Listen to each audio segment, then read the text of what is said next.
उत्तर प्रदेश में हिंदू लड़कियों का अवैध तरीके से धर्मांतरण कराने वाला छांगुर बाबा अब ईडी के निशाने पर भी आ गया है। ईडी ने prevention of money laundering act के तहत केस दर्ज कर जांच शुरू कर दी है। ईडी ने यूपी एसटीएफ की रिपोर्ट्स और यूपी एटीएस द्वारा छांगुर बाबा और उसके सहयोगियों के खिलाफ दर्ज मुकदमे के आधार पर यह कार्रवाई की है। ईडी जल्द ही छांगुर बाबा और उनके सहयोगियों के करीब 2 दर्जन बैंक खातों की जांच कर विदेशी फंडिंग के सुराग तलाशेगी। बता दें कि एटीएस द्वारा दर्ज मुकदमे में छांगुर बाबा के करीबी नवीन घनश्याम रोहरा और नीतू रोहरा व अन्य के 2 दर्जन से ज्यादा बैंक खातों का जिक्र किया गया है, जिनमें करोड़ों रुपए की रकम आई थी।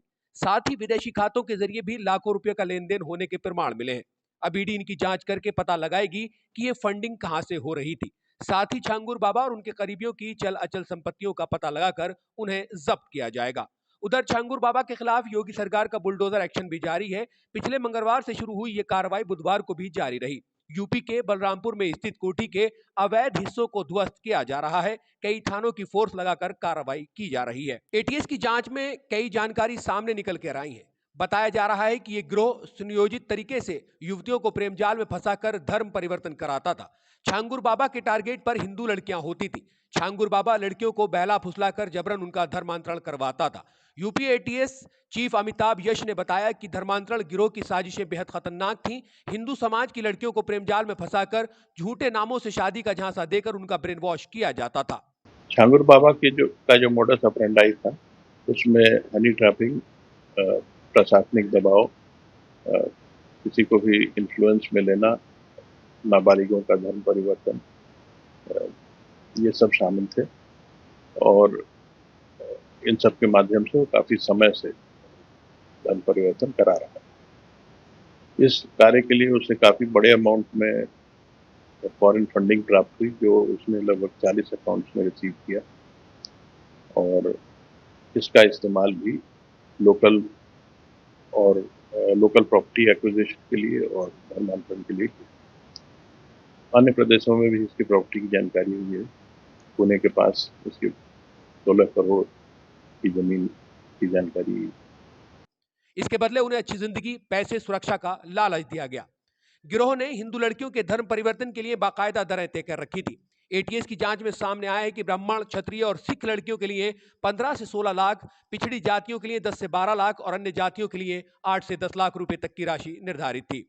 और तो और वो खुद को पीर बाबा और हजरत बाबा जलालुद्दीन के नाम से प्रचारित करता था। उसने शिजराए तैयबा नामक पुस्तक भी प्रकाशित की थी।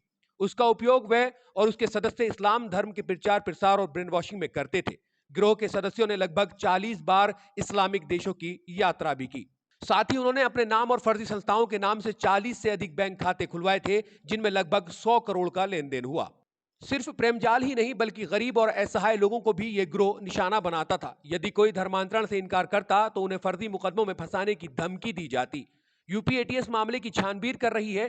साथ ही अन्य आरोपियों की गिरफ्तारी के लिए छापेमारी की जा रही है। छांगुर मूल रूप से यूपी के बलरामपुर जिले के रहरा माफी गांव का रहने वाला है। वहीं उसने अंगूठी नग बेचने का काम शुरू किया था। सियासत में दांव आजमाने के लिए 2015 में पंचायत चुनाव में उतरा और प्रधान बना। यहीं से उसका दबदबा बढ़ने लगा। गांव के कई लोग उससे जुड़ने लगे। तभी उसने धर्म परिवर्तन करा के अपनी साख बनाने की सोची। साथ ही सियासत में बेटे महबूब को मजबूत करने की रणनीति बनाई। वर्ष 2022 के पंचायत चुनाव में बेटे महबूब को प्रधान पद पर चुनाव लड़ाया। मोटी रकम भी खर्च की मगर जीत नहीं मिली। मीडिया रिपोर्ट्स के मुताबिक छांगुर बाबा प्रधानी का चुनाव हारने के बाद मुंबई चला गया। यहां पर सिंधी परिवार की नीतू उर्फ नसरीन और उसके पति के संपर्क में आया। छांगुर बाबा ने नसरीन, उसके पति और बेटे का धर्मांतरण कराकर उन्हें मुस्लिम बनाया। धर्म परिवर्तन के बाद नवीन रोहरा और नीतू ही छांगुर बाबा के बगलगीर थे। नसरीन मुंबई में अपनी संपत्ति बेचकर छांगुर बाबा के साथ गांव आ गई थी। यहां पर उसने कोठी बनवाई। छांगुर बाबा इसी कोठी में रहता था।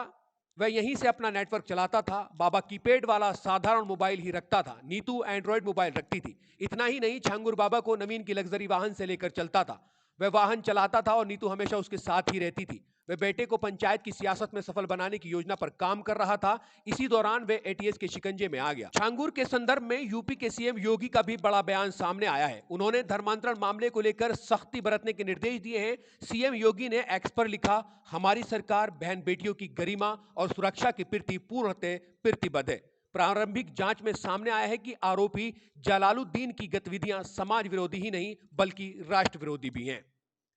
सरकार कानून व्यवस्था को लेकर किसी प्रकार की ढिलाई नहीं बरतेगी। आरोपी और उसके गिरोह से जुड़े सभी अपराधियों की संपत्तियां जब्त की जाएंगी, उन पर सख्त कानूनी कार्रवाई की जाएगी।